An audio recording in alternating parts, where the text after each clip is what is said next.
Tous les regards sont une nouvelle fois tournés vers la ville de Calais et le sort des réfugiés. Dans un rapport, l'ONG Human Rights Watch dénonce les abus commis par la police contre les migrants restés sur place après le démantèlement de la jungle. Fanny Plancon est bénévole sur le terrain pour le Secours catholique. Elle confirme les témoignages recueillis par l'ONG.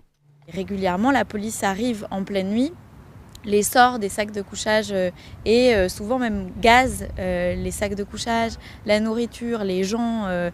Moi j'ai emmené énormément de gens à l'hôpital qui avaient été blessés par ces moments. On leur prend tout ce qu'ils ont, parfois même leurs papiers, tout peut être jeté à la poubelle, c'est très compliqué pour eux.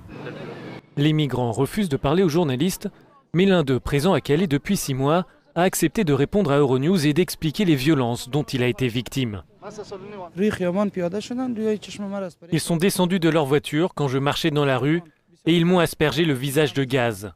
Je ne voyais rien et je me suis presque fait percuter par une voiture parce que j'avais la tête qui tournait. Pourtant, je n'avais pas commis quelque chose d'illégal. Je marchais dans la rue, je n'étais pas dans une zone interdite ou dans une voiture. J'ai des amis qui se sont fait tabasser plusieurs fois.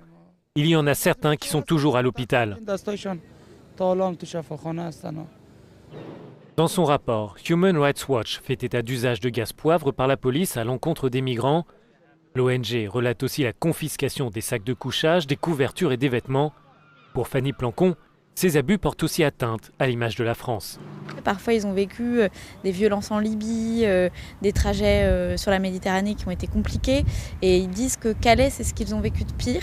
Donc ça, c'est très compliqué à entendre pour des Français aussi qui pensons qu'on est un pays des droits de l'homme et qu'on devrait pouvoir accueillir tout le monde. Dans son rapport, l'ONG dénonce aussi les agissements de la police pour perturber la délivrance de l'aide humanitaire. Nous avons souhaité connaître les réactions de la préfecture à Calais sur ce rapport. Jusqu'à présent, la préfecture n'a pas souhaité communiquer, mais auparavant, elle avait qualifié le rapport de calomnieux. Nima Gadek pour Euronews, Calais.